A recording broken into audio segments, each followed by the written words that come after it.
Jairo confronta a Jesus e reconhece a necessidade da cura, a menina de Jairo tem 12 anos. O que você então vai encontrar em Marcos no capítulo 5, desde uma plataforma revelacional, é uma batalha de úteros. Porque enquanto um útero de 12 anos sangra hemorragicamente, outro útero de 12 anos está em seu pleno vapor. Eu vejo uma foto da igreja, de um lado uma igreja sangrando, buscando todos os recursos humanos onde ser curada, tentando por meios artificiais, protéticos, inseminações prostituídas, adulterações da revelação, buscando, como diz o texto, por vários médicos aonde ser curada. Por outro lado, a hemorragia da igreja que sangra não pode ser curada, enquanto o útero da igreja que nasce não amadurece. Por que a mulher do fluxo de sangue não foi curada por 12 anos? Porque o útero da filha de Jairo não havia amadurecido ainda. Não basta receber um útero novo, e obviamente os que estão aqui pela primeira vez, estão ouvindo essa mensagem, você não entende que útero tem um contexto de 5 dias de revelação aqui. Não basta ter um útero novo, é preciso amadurecê-lo. Porque a idade dos 12 anos, do sangramento da mulher hemorrágica, é a idade da puberdade dos 12 anos, da filha de Jairo, na qual, ou em qual momento, o ventre de uma menina se transforma, por meio da puberdade, no ventre de uma mulher. A mulher que sangra, vai atrás de Jesus. A mulher que todavia não amadureceu, necessita de paternidade para acessar ao Senhor. A igreja que sangra anda sozinha, tocando no manto por detrás, sem autorização legal. A igreja que cresce e tem útero que desenvolve, ela depende do seu pai para acessar aquilo que Deus tem para ela nos próximos dias. O texto de Marcos, então, é veemente dizendo que a mulher por detrás agacha e, como pode, toca no borde do manto, e naquele momento, imediata e plenamente, o útero dela seca, e naquele momento a menina de Jairo morre. Porque para uma igreja que morre nessa geração, ser curada do seu sangramento, outra igreja vai ter que estar disposta a morrer pela cura do útero que está enfermo. Não é um convite então para uma festa, é um convite para a morte. Não é um convite para viver a vida, é um convite para perder a mesma. Não é um convite para ser alegre todos os dias, é o convite de tomar a cruz, negar-se a si e seguir a causa do Evangelho e do reino de Deus nesta geração. Na figura da filha de Jairo e da mulher do fluxo de sangue em Marcos 5, eu vejo duas igrejas. A pergunta é muito simples: a que igreja você está conectado? A primeira igreja sangra moribundamente, depende de elementos artificiais, investe as suas finanças em torno de si, gasta todo o seu dinheiro para se auto-melhorar. A igreja que nasce é uma igreja dependente de paternidade, é uma igreja que precisa estar nos cuidados da família. As histórias então em Marcos 5 se encontram, e o que ocorre então é uma transfusão de úteros. O útero de uma mulher velha, sangrada, talvez abusada, hemorrágica. Deus então vai no útero da filha de Jairo e faz uma transfusão de útero.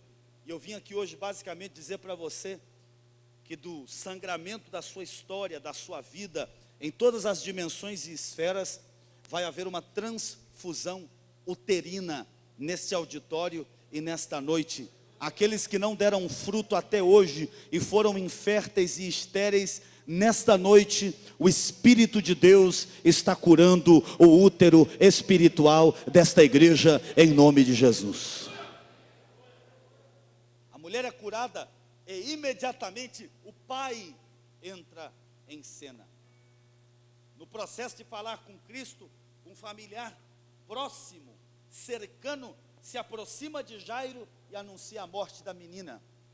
E aqui é onde começa a restauração final do útero, e os códigos que eu acredito podem nos ajudar para entrar nessa dimensão de úteros férteis e de igreja produtiva, missional, orgânica e poderosa. A primeira coisa que ocorre é que Jesus decide entrar na casa.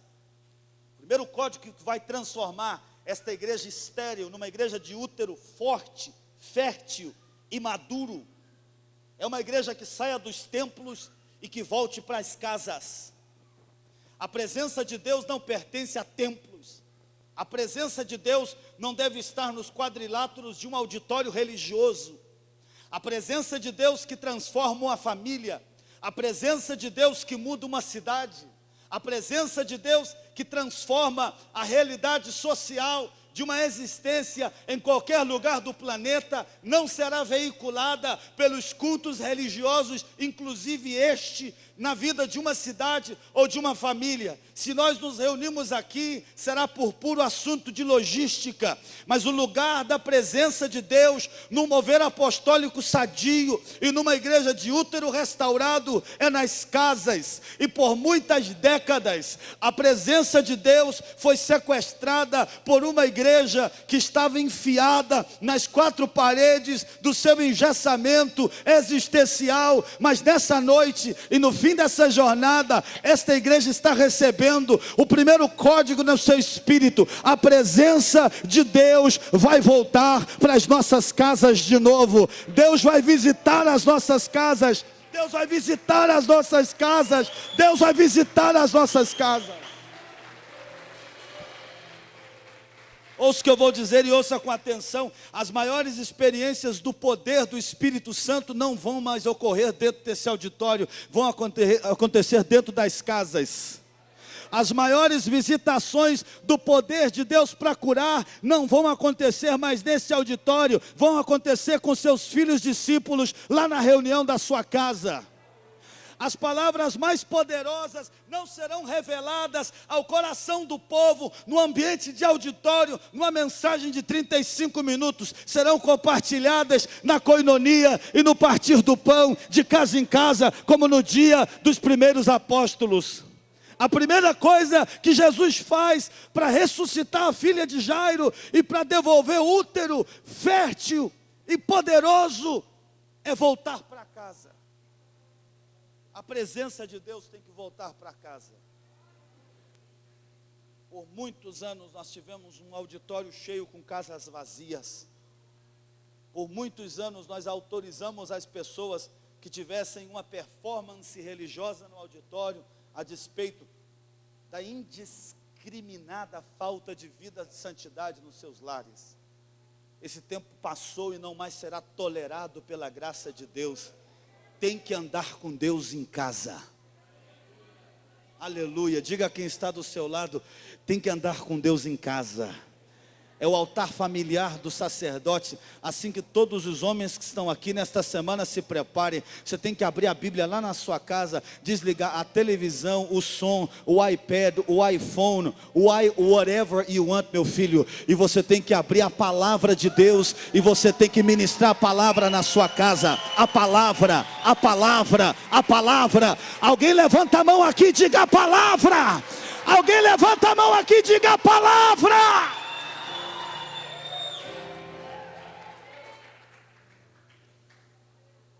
Esta igreja pode ir para a rádio e para a televisão se quiser, está abençoado. Eventualmente Goiânia vai necessitar ouvir o alinhamento que Deus tem aqui. Mas o crescimento desta igreja não depende dos meios de comunicação. O crescimento orgânico depende da vida do Espírito na vida das casas.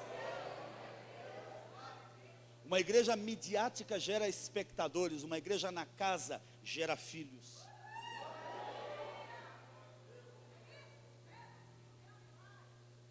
Tem que voltar para casa. Mas voltar para casa não é culto no lar. Você pode fazer 70 mil cultos nas casas, se a sua casa não tiver a presença de Deus primeiro. O Espírito de Deus vai voltar para as casas. O Espírito de Deus vai soprar sobre as casas. O Espírito de Deus vai entrar nas casas. O Espírito de Deus vai ministrar sobre as casas. Lembra de Zaqueu? Lembra de Zaqueu? Debaixo do sicômoro, pequeno, estatura baixa. Jesus olha para ele e fala assim: Zaqueu, hoje eu vou entrar na sua casa. Hoje eu vou entrar na sua casa. Irmão, e eu não sei como você chegou aqui, enfermo, desgraçado, arrebentado, feio, destruído, divorciado. Hoje Deus vai entrar na sua casa de novo.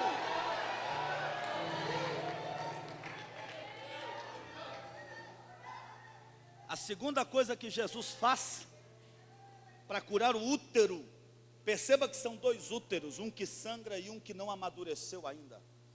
Por falta da madurez da igreja em sua versão apostólica, a igreja em sua versão antiga sangra e vai morrer, a menos que a nova amadureça.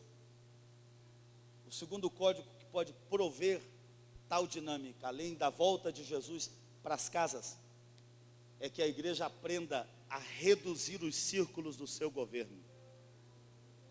Diga comigo, eu tenho que reduzir meu círculo. Diga comigo, eu não posso andar com todo mundo.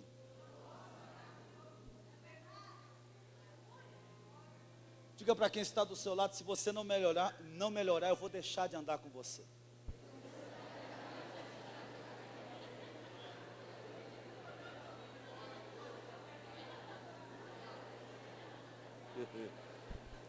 E é verdade. Rapaz, tem gente que eu conheci a vida inteira, já parei de andar com eles. A igreja de sua versão antiga, a igreja do ventre hemorrágico, era uma igreja que convidava todo mundo para todas as coisas. A igreja do útero que amadurece é uma igreja que vai aprender que nem todas as coisas devem ser ditas em todos os círculos. As maiores revelações de Jesus foram ditas a um indivíduo. O código do novo nascimento foi dito a um homem numa tenda de noite escondido, Nicodemos. A adoração do novo pacto não foi revelada no templo de Jerusalém, mas para uma samaritana sozinha no poço de Jacó. A unção da ressurreição e da vida do capítulo 11 de João não foi dada em uma pregação de 5.000, mas para um grupo pequeno no velório do seu amigo Lázaro. As coisas mais importantes do reino não são ditas em grandes auditórios. As coisas mais importantes do reino devem ser ditas em círculos menores. Cada vez mais eu tendo a fugir dos grandes auditórios. Tem seu lugar, é parte da equação, mas eu funciono melhor nos círculos menores de governo. E eu quero me reduzir a ponto de me virar ou de me transformar numa partícula viral invisível. Porque na hora que eu deixar de ser uma pessoa e virar um vírus, eu vou ficar incontrolável. Eu vou deixar de ser um pregador e vou virar uma epidemia. E eu quero infiltrar em todos os sistemas e esferas do planeta. Então, nessa igreja, está todo mundo aqui, irmãos? Quem quer ser famoso não vai conseguir. Quem quer aparecer precisa buscar outro emprego. Quem quer ser conhecido precisa buscar outro auditório. Quem quer ser grande precisa buscar outra religião.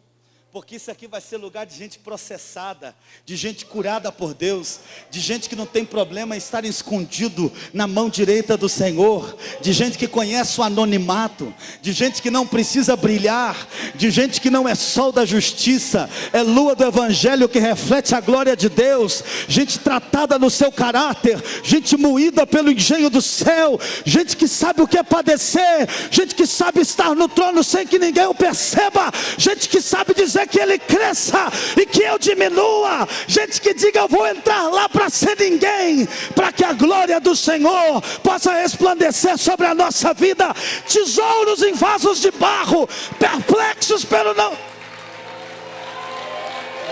Aleluia, aleluia. É uma batalha de ventres. Existe uma igreja hoje com o ventre sangrando. E eu faz muitos meses, anos, que eu deixei de servir terapeuticamente na tentativa de deter o sangramento inevitável de um útero velho e adulterado. Eu já não vou mais. Ô Franco, vem aqui para ver se você conserta tal coisa. Não vou. Não vou. Ah, não dá uma oferta grande, me respeite. Jesus entra, eu não vou demorar. 3 pessoas entram, o círculo é mínimo. E essa igreja aqui, a chave da paternidade, vai precisar desenvolver círculo chamado gerações. O pastor vai ter uma geração de discípulos, filhos. Cada filho desse tem que desenvolver uma geração de filhos discípulos. Todo mundo adotado, todo mundo adotando, todo mundo discipulado, todo mundo discipulando, todo mundo lendo o mesmo, vendo o mesmo, pensando o mesmo, porque não se pode alinhar uma igreja para o avivamento dos últimos dias nas reuniões de domingo. Domingo é dia de celebrar. O alinhamento verdadeiro vai acontecer no contexto das gerações dos grupos pequenos. É ali que as verdades mais poderosas serão reveladas. É ali que o evangelho vai virar carne. É ali que João 1, capítulo 1, do versículo 1 vai acontecer. É quando você se reúna com os seus filhos discípulos, nos ambientes minimizados, nas partículas mais cross-polinizadas, de um processo de coeficiência revelacional, que você olha para o céu, aí o evangelho deixa de ser uma história e passa a ser uma vida, porque no princípio criou Deus, através do verbo, e o verbo era Deus, e o verbo estava com ele. É nesse processo de marido e mulher alinhados na mesma visão, é no processo de pais que discipulam filhos para que creiam no mesmo nível de revelação, é nesse processo de uma família inteira, completa, comprometida com Deus, agora adotando filhos discípulos que frutificam igual. É assim que nós vamos criar pastoreio personalizado, que nós vamos criar discipulado engajado, que nós vamos realmente desenvolver uma dinâmica de igreja que possa exercer paternidade, não paternalismo, não espiritualidade mistificada, não adoções do tipo: eu sou melhor, eu sou apóstolo, você não, veja meu anel. Nós vamos destronar Faraó, nós vamos tirar Nabucodonosor do lugar, os jardins da Babilônia na igreja vão cair, as torres de Babel vão ser despedaçadas, o templo de Herodes com a águia de Roma no topo vai cair, e Deus vai levantar de novo o tabernáculo de Davi. Deus vai levantar de novo o tabernáculo de Davi. No tabernáculo de Davi não haviam comportamentos, no tabernáculo de Davi não haviam 3 lugares, no tabernáculo de Davi não havia santíssimo, no tabernáculo de Davi a única coisa que havia era a arca no meio e os adoradores ao redor dele. E acontecerá que nos últimos dias derramarei do meu espírito sobre toda a carne. Aí a mente evangélica logo pensa: então vamos fazer um congresso e vamos chamar de o tabernáculo de Davi. Irmãos, nós não temos que voltar para os hiatos da experiência da fé. Nós temos que minimizar tudo isso nas expressões mais minúsculas. É no café da manhã, é enquanto conversa na rua, é enquanto telefona, é enquanto participa das reuniões. É no processo mais mínimo que um processo incontrolável vai se espalhar pela cidade. Em terceiro lugar, e por último, obviamente os códigos são infinitos e a noite seria pequena para falar de todos eles, mas para o processo que interessa nessa noite, deixa eu perguntar, desde um ponto de vista espiritual, quem aqui quer ter úteros frutíferos, espiritualmente falando? Levante a sua mão e diga amém, Jesus. Deixa eu fazer uma outra pergunta aqui. Quem aqui conhece uma pessoa improdutiva? Um cara que não serve para nada. Levanta a mão. Quem conhece alguém? Só 3 de vocês, né? Eu conheço milhares de pessoas que se morressem não fariam falta alguma. O cara tinha que escrever no epitáfio dele: insignificante. Deixa eu te fazer uma pergunta de $1 milhão. Se você morresse hoje, para quem você faria falta? Ou será que a sua família ia cantar? A alegria está no coração de quem já conhece a Jesus. A verdadeira paz só tem. Irmão, não vai na minha não, que esse culto não termina. Você já viu uma pessoa que é amada falecer? É um mix de alegria e tristezas. Alegria porque foi para a glória, foi para o Senhor, descansou em Deus. Mas a tristeza porque alguém insubstituível se foi. Por isso que a morte dói tanto, porque não tem reparo. Mas sabe qual que é a alegria final do crente? É que nós vamos chegar lá no céu e nós vamos nos encontrar. A morte não finda a esperança do Filho de Deus. A menina morre, Jesus entra dentro da casa com um grupo definido. Ela não está morta, ela está dormindo. Em terceiro e último lugar, essa igreja que cura úteros é uma igreja que vai olhar para o olho da morte e dizer: Talita cumi, levanta e anda.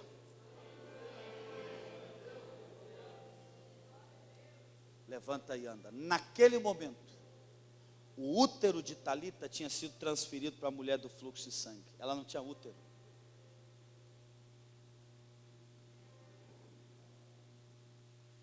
Deus teve que criar um útero novo para ela.